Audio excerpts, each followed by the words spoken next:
Kas yra investicinis gyvybės draudimas? Pirmiausia, tai yra rizikos. Traumos, kritinės ligos, sunkios traumos, žūtis, mirtis. Sudarydami investicinio gyvybės draudimo sutartį, atkreipkite dėmesį į būtent traumų, kritinių ligų ir visų kitų mano minėtų apsaugų sumas. Jeigu, sakykime, jūs norite, kad toje sutartyje pakankamai gerai kauptųsi pinigai ir jūs mažinate būtent apsaugų dydžius, tai nesitikėkite tuomet ir išmokų. Jeigu jūsų traumų apsauga yra kokie 5000, sulūžo jums mažasis rankos pirštelis, ar ne? Ir jūs gavote 50 eurų išmoką. Tai sakykit, jums čia ką, normalu? Arba susirgote kritinę ligą, jūsų pajamos per mėnesį, sakykime, šiaip jau generuojate kokius 3, 4, 5 tūkstančius ir kritinės ligas užsimesiu irgi 5, čia man užteks.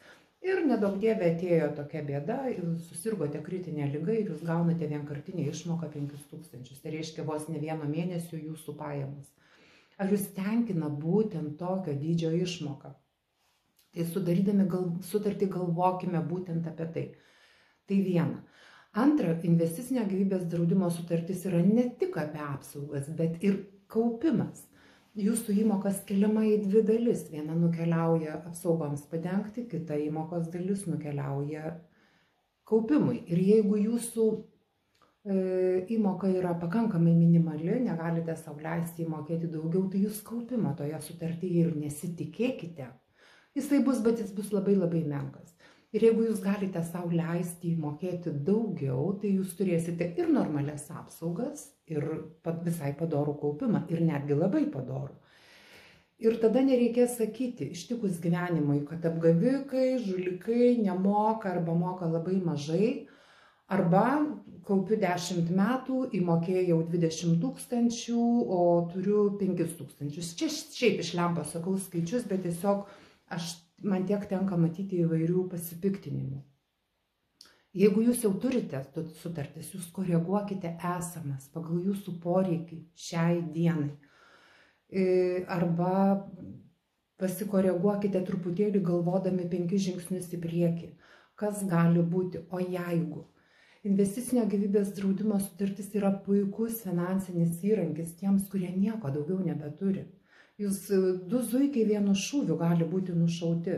Jūs galite gauti finansinę paramą iš gyvybės draudimo bendrovės ištikus gyvenimai. Tiksliau, jūs uždedate finansinę naštą ne savo šeimai, artimiesiems arba savo, o finansų draudimo bendroviai, tegul jinai išmoka jums išmoką.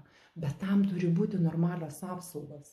Nesitikėkime išmokos didelės, jeigu apsauga yra minimali, kažkokia labai menka.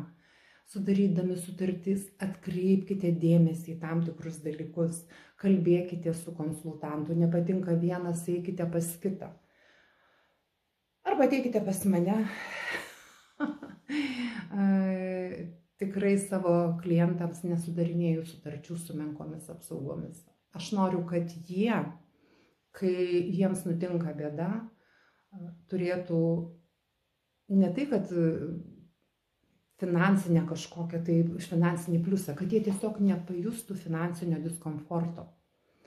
Didelio finansinio diskomforto, nepaisant apie emocinę būseną, nekalbant apie emocinę būseną tuo metu. Tai šį kartą tiek.